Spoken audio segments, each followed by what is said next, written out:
Hello বন্ধুরা, সবাই কেমন আছো? সীমার রান্নাবান্না চ্যানেলে তোমাদের সবাইকে স্বাগত। আজকে আমি তোমাদের সাথে শেয়ার করছি বাদামের টক। বাদামগুলোকে ভেজে নিচ্ছি। প্রথমে দেখো, ছোট বাদামগুলোকে ভেজে নিচ্ছি একটু লাল করে। কোনো তেল দিইনি, ননস্টিক প্যানে এমনিতেই বসিয়ে দিয়েছি ভাজাটা। কম আঁচে আছে, ভাজা হয়ে গেলে খোসা ছাড়িয়ে নেব। এবার বাদামের সাথে দেব, টক তো দিতে হবে, তো এবার দেব আম। তা আমের খোসা ছাড়িয়ে নিচ্ছি, একটা পাকা আমই আছে। আর নিয়েছি ছোট্ট এক টুকরো মিষ্টি কুমড়। এবার কুমড়টাকে খুব ভালো করে গ্রেট করে নিয়েছি, আর আমটাকে কিছুটা কুড়িয়েছি আর কিছুটা টুকরো করে রেখেছি। এবার সাদা তেল দিয়ে দিলাম, কড়াতে সাদা তেল দিয়ে দিলাম। দিয়ে দেব শুকনো লঙ্কা ফোড়ন। লঙ্কাটা একটু ভাজা ভাজা হয়ে গেলে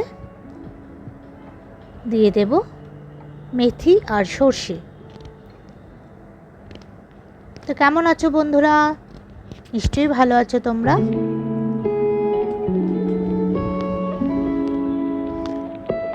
এবার ফোড়নটা দিয়ে দিচ্ছি।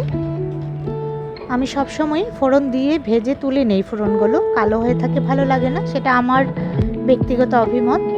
তো আমি ফোড়নটা তুলে ফেলে দিই।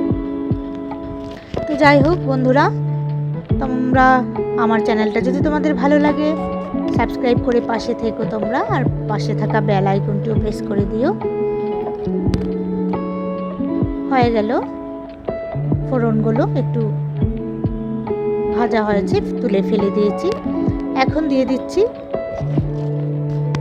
তেজপাতা দিলাম। এখন দিয়ে দেব মিষ্টি কুমড়, কুড়িয়ে রেখেছিলাম সেটা দিয়ে দেব। মিষ্টি কুমড়ের একটা কাঁচা গন্ধ আছে, একটু ভাজা ভাজা করব। নুন হলুদ তো দেবই, তো সামান্য একটু ভাজা ভাজা করছি। খুব ভালো লাগে খেতে, খুবই সাধারণ একটা রেসিপি, কিন্তু খেতে দারুণ লাগে।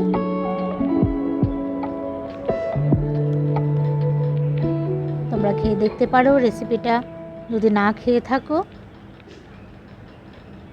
অনেকটাই ভাজা ভাজা হয়ে এসছে, কাঁচা গন্ধটা চলে যাবে একটু ভাজা ভাজা করলে। এবার দিয়ে দেব আম।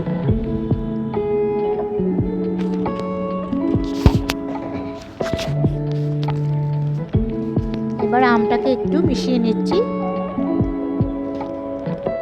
আর বাদাম খোসা ছাড়িয়ে বাদামটাকে পেস্ট করে রেখেছি, গ্রাইন্ডারে একটু পেস্ট করে নিয়েছি দেখো। এবার দিয়ে দেব চিনি, পরিমাণ মতো মিষ্টি দিতে হবে। এবার আমের বদলে যে কোনো টক দেওয়া যেতে পারে, তেঁতুলের পাল্প দেওয়া যেতে পারে, লেবুর রস বেশি পরিমাণে দেওয়া যেতে পারে, তবে আমি এখন যেহেতু আমের দিন আমি আমই দিলাম। এবার চিনিটাকে একটু ভালো করে মিশিয়ে নিচ্ছি।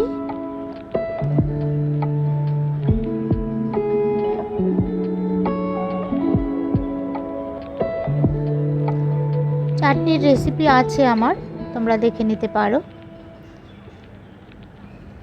খুব সুন্দর হয়েছে দেখতে রংটা।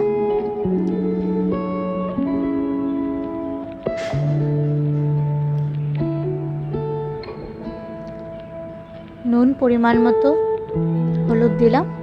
এবার বাদাম বাটাটা মিশিয়ে নেব, খুব ভালো করে নাড়িয়ে নিচ্ছি।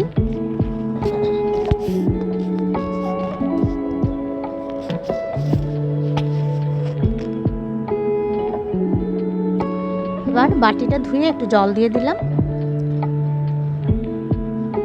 আরও একটু পরিমাণ মতো জল দিয়ে ফুটিয়ে নিলেই রেডি হয়ে যাবে বাদামের টক।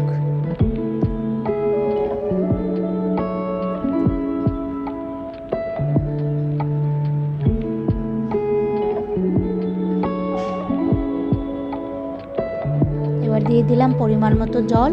এবার একটু খুব ভালো করে ফুটবে, সাথে মিষ্টি কুমড়টাও সিদ্ধ হয়ে যাবে। খুবই সিম্পল একটা রেসিপি, সময়ও খুব কম লাগে।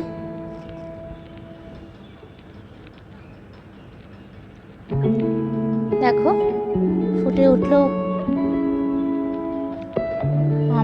বাদামের টক। তো বন্ধুদের বলছি রেডি হয়ে গেল। তোমাদের যদি ভালো লাগে এই রেসিপিটা তাহলে কমেন্ট করে জানাবে কেমন হলো, আর বন্ধুদের সাথে শেয়ার করে নিও ভালো লাগলে। হয়ে গেল বাদামের টক, খুবই সুস্বাদু খেতে। তোমরা অবশ্যই খেয়ে দেখো আর আমাকে জানাবে কেমন হয়েছে। আমার সাথে থেকো, পাশে থেকো, তোমরা লাইক করে দেখে নিও তোমরা। তো দেখা হবে আগামী কোনো ভিডিওতে। আর বন্ধুরা তোমাদের কাছে আমার একটাই রিকোয়েস্ট, তোমরা স্কিপ করবে না প্লিজ, পুরোটা ভিডিও দেখে নিও। ভালো থেকো।